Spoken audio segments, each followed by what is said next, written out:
In 2025, a pastor isn't just preaching religion. He's warning of a race war, calling for women to lose voting rights, and saying slavery was a blessing. If you think racism died in the past, this video will open your eyes. A wise mind once remarked, "The more things change, the more they stay the same." Back in 2015, that felt pretty accurate. Openly racist rhetoric, especially from conservatives online, was enough to get you removed from major platforms like YouTube. If you crossed that line, you risked losing your voice and your livelihood. Fast forward to 2025, and the digital landscape looks nothing like it did a decade ago.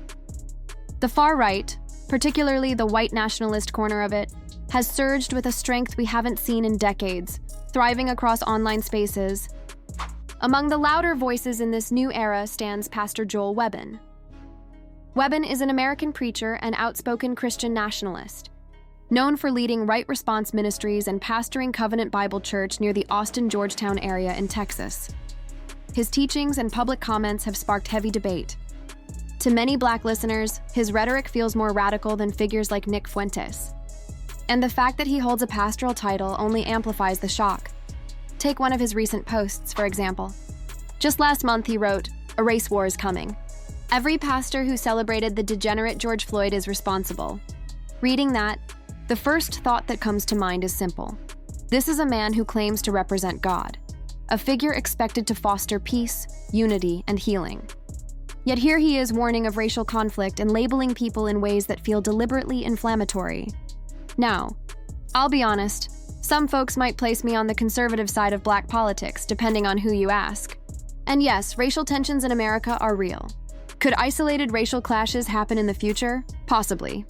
But I would never declare publicly that a race war is imminent or demean someone, especially someone deceased, in such a harsh way. That crosses a line, particularly for anyone who stands behind a pulpit. If you're preaching Christ, your messaging shouldn't sound like a battle cry for division. Even if you privately believe conflict is coming, turning that belief into public rhetoric isn't spiritual leadership. It's a different agenda entirely. And unfortunately, this tweet is only one example. There is far more to unpack when it comes to Pastor Webbin's statements and behavior. That were to occur, and the just penalties were to be enforced, you, the false accuser, is now put to death, and that's a public death, it's a public sentence, publicly carried out. Then the citizens of these United States of America, you know what they would do? Hashtag Me Too would end real fast. How do you false accusing? Playing the victim when you're actually not? Like, you know how to end that real fast? All you have to do is publicly execute a... So here's the core of what this pastor is arguing, and it's something that deserves real examination. He believes that any woman who falsely accuses a man of wrongdoing shouldn't simply face the normal legal system. He's not talking about court, evidence, sentencing procedures, or due process. No, he's advocating that she be punished publicly, in full view of society, as a lesson to everyone else. In his worldview, the consequences shouldn't happen quietly or privately, but rather in a way designed to humiliate, stigmatize, and make an example out of her. That is a staggering thing to hear, especially coming from a religious leader. And before we move forward, let's pause and take stock of where we actually are in 2025. This isn't the 1600s. We aren't in a medieval village square. And we don't live in a society where public shaming or public executions are considered a valid form of justice. We have courts, we have laws, we have constitutions, and we have an entire legal system built specifically to avoid mob punishment and vigilante morality. On top of that, society has fought long and hard, for generations, to secure rights for women, to ensure equality under the law, and to move away from eras when women's voices, freedoms, and credibility were minimized or dismissed. So to step forward in this moment, in this decade, in this country, and casually call for public penalties, not just any penalties, but public punitive measures specifically targeting women, isn't simply extreme. It's not just outdated or tone-deaf. It's deeply unrealistic, completely detached from the modern legal framework, and reflective of a mindset that longs for a version of society rooted in domination, fear, and patriarchal control rather than justice. And here's the thing. Let's be fair and honest about the underlying topic. False accusations do exist. They can be devastating. They can destroy reputations, careers, families, and lives. In a fair society, someone who intentionally lies and harms another person through false claims deserves accountability. That's not controversial. That's a matter of justice. So yes, if someone knowingly files false allegations with the intent to ruin someone's life, legal consequences are appropriate. Fines, possibly? Jail time? In cases of serious malicious falsehood, yes, that conversation is reasonable. But what this pastor is calling for goes far beyond justice. It crosses into retribution, humiliation, and theatrical punishment. Punishment designed not merely to correct wrongdoing, but to shame and degrade. That kind of thinking isn't rooted in fairness. It's rooted in power. It is the language of authoritarianism, not the language of faith or democracy. And here's what makes it even more alarming. It's coming from a person who stands in the pulpit on Sunday morning, someone who claims to speak for God, someone who holds spiritual influence and moral authority over a congregation. Religious leadership comes with responsibility. It comes with the expectation that you uplift, guide, counsel, and heal, not inflame, attack, or tear down. Whether you're Christian, Muslim, Jewish, atheist, or anything else, there is a basic expectation that someone calling themselves a pastor operates with compassion, wisdom, and humility. Instead, what we're watching is something different, a type of rhetoric that blends faith language with punitive nationalism and patriarchal aggression. It's weaponizing religion to justify dominance. It's moral theater dressed up as righteousness. If you strip away the Bible verses and theological language, what remains isn't divine guidance. It's authoritarian thinking. It's control through fear. It's punish publicly, shame loudly, maintain dominance. And let's be real. History has already shown us what happens when society decides public humiliation and public punishment are acceptable tools. Salem witch trials, honor killings, lynching crowds gathered in town squares, public stoning. Societies where people lost their lives and dignity not because justice demanded it, but because public emotion, or public prejudice, demanded a spectacle. Every time humanity has walked down that path, we look back with regret and horror. Which brings us here. Why say something like this now? Well, part of it is simple. We are in a cultural moment where shock gets attention. Outrage gets clicks. Extreme statements earn followers and financial backing. We no longer live in a world where fringe voices stay on the fringes. Social media has created a megaphone that can amplify radical rhetoric instantly and globally. Combine that with a social climate where gender politics are highly debated, where some men feel threatened by evolving gender roles, and where some religious circles are looking to reassert traditional hierarchies. And suddenly, this isn't just one pastor talking. It represents a wider sentiment brewing beneath the surface, gaining confidence, and that's what makes this worth talking about. Not because one man said something reckless, but because his voice echoes a growing mindset, a nostalgia for a patriarchal past disguised as moral truth, a belief that order means control rather than justice, that faith should police and punish rather than guide and redeem. And here's what's truly ironic. For all his talk of justice and morality, the Bible he claims to stand on also contains profound teachings about mercy, humility, love, forgiveness, and treating others with dignity. Yet those values seem absent from this vision of punishment and control, because the goal here isn't redemption, it's dominance. Not peace but hierarchy. Not accountability, but public humiliation disguised as righteousness. So yes, false accusations matter. Accountability matters. Truth matters. But justice rooted in modern law and fairness is very different than public spectacle punishment rooted in fear, shame, and medieval thinking. And believe it or not, as extreme as this statement is, it isn't even the most shocking thing he has said. Not by a long shot. There is more, much more. And the fact that voices like his are gaining traction, instead of being dismissed as extreme, tells us something important about the cultural moment we are living in. We are watching a movement rise where punishment replaces compassion, where control replaces equality, where loud rhetoric replaces wisdom, and where public humiliation is being rebranded as moral justice. And if that doesn't concern us, it should. And why I have grown to despise democracy is because it's not we the people. It's we the some people. And who are those people? Non-elected officials. Yeah. Like what democracy, what it lends its strength to is instead of having elected officials that have power, is a raw universal, because that's what we have is a universal democracy. Everyone is allowed to vote. Right. Everyone.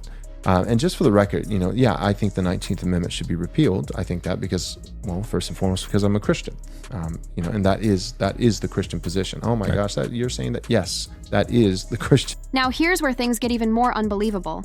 This man is outright arguing that women shouldn't have the right to vote. Yes, in 2025, he is openly promoting the idea that political voice and representation should be stripped away from women. And his reasoning? According to him, women don't need to speak for themselves because the men in their lives, fathers, husbands, brothers, uncles, should speak on their behalf. If a woman isn't married, her father should represent her. If her father isn't around, then her brother or another male relative steps in. In other words, he believes women's political identity should be filtered through a man, not expressed by the woman herself. His justification? Scripture. But here's the problem. We live in the United States, not a theocracy. Our laws are not governed solely by the Bible, nor will they ever be. Even if he believes this is a biblical principle, there is zero path for such an idea to become law in modern America. It's simply not reality-based. And honestly, hearing a pastor make statements like this in the present day, not 100 years ago, but right now, is not just shocking, it's absurd. And yes, it gets worse. Christian white parent who loves the Lord and loves your children, that you need to have the talk. The talk that we're referencing is the talk that takes your children according to their maturity at the proper time, the appropriate time, and says, there are certain parts of town that you cannot go. And there are certain people that you cannot be around. Yep. Right? If there's someone who is black in our church and they've been in our church and we know them and they love the Lord Jesus Christ, great. We're not talking about that person, but we're talking about when you go into a crowd of people. If you go into a crowd of strangers and they're white strangers, there's some danger. If they're black strangers, there is 30 times more danger. Them's the facts. And it is actually a failure of your parental duty. White parents, please hear me. If you teach your children growing up, if you lie to them and say, all people and all races of people in our country are the same. They are not. You are actually depriving your child of factual, truthful information that could. In this next clip, he makes a point to say he has black members in his congregation, and then immediately follows it by claiming that while there are violent white people, black people are supposedly 30 times more violent. When you convert that, he's essentially saying black people are 3,000% more violent than whites. And here's the shocking part. He presents this as fact with zero data, zero sources, and zero credible evidence. He's feeding his audience fear and prejudice and wrapping it in religious authority. Now listen. In the black community, we absolutely talk to our kids about avoiding unsafe environments. That's called being responsible. But what he's doing isn't warning people about danger. It's pushing a racist stereotype under the guise of wisdom. And the scary thing? That message is spreading. He's not some old relic from another era. He's in his late 30s, young enough to connect with a new generation of followers, and then he really leans in. His next message is basically, quit complaining. Stop acting like victims. Slavery actually benefited you because African Americans are the wealthiest black people in the world. If slavery hadn't happened, you'd be living in a hut in Africa. America is your reparations, so stop whining. It's your fault. This is the mindset we're watching grow. The idea that black people should be grateful for oppression, that we should stop calling out racism, and that our struggles are our own fault. And no, this didn't start with Trump. This wave was building as far back as 2015 and 2016. A lot of white Americans were getting tired of being blamed for systemic issues and started pushing back, not with productive dialogue, but with resentment. That resentment has evolved into a public movement, a monetized movement, where people say extreme things for clout, followers, and cash. Look at figures like Nick Fuentes. He's not fringe anymore. He had the top podcast on Spotify before being removed. Imagine that. Someone with openly racist views being mainstream enough to dominate a major platform. That tells you this ideology isn't quiet. It's gaining momentum and support. We're seeing judges, doctors, police officers, and even people who identify politically left quietly supporting this rhetoric. You never really know who believes this stuff. It could be someone smiling in your face and shaking your hand.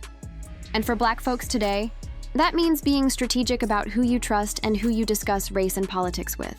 You can be friendly with people of other races and still not know what they truly believe about you or your community. This movement isn't fading into the background. It's expanding, getting louder, gaining confidence, and stepping proudly into the mainstream. Instead of shrinking away in shame or being pushed back into fringe corners of the internet, these ideologies are being rewarded. Why? Because outrage is profitable. Extremism generates clicks, engagement, debates, and attention.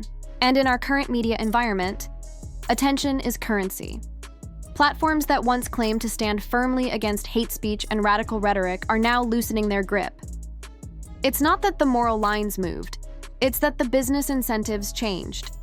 Hate, controversy, and polarization drive traffic. Traffic drives dollars. And no CEO wants to watch those dollars migrate to Rumble, X, or whichever platform becomes the next digital sanctuary for extremist audiences. So now we find ourselves in a new reality. Not one where radical voices whisper in hidden corners, but one where they speak boldly into microphones, stream confidently to millions, and receive financial backing publicly and proudly. Extremism isn't secretive. It's branded, monetized, and delivered in high-definition video with studio lighting and merch links in the bio.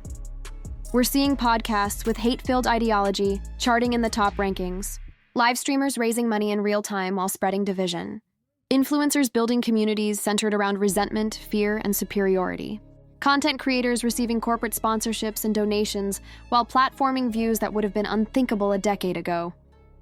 This isn't fringe. This is a movement building infrastructure, loyalty, and cultural influence. And if we're not paying attention, if we brush it off as internet talk or assume it'll burn out on its own, we risk waking up one day in a nation where what once sounded extremist suddenly sounds normal, where rhetoric that was once condemned becomes just another opinion, where the dangerous slowly becomes familiar, and the familiar becomes acceptable. Movements don't normalize themselves overnight. They grow gradually, quietly at first, then visibly once they detect momentum. And right now, the momentum is real. It is organized. It is funded. And it is confident. Recognizing this moment isn't about panic. It's about awareness. It's about acknowledging that ideas, when repeated loudly enough and often enough, begin to shape culture, politics, identity, and ultimately policy. Silence doesn't stop this trend. Understanding it, confronting it, and challenging it does. Because if we don't engage now, if we don't see how quickly the needle is moving, we may find ourselves living in a country where extremism isn't something happening out there online, but something embedded into everyday life, shaping the way we think, speak, vote, and live.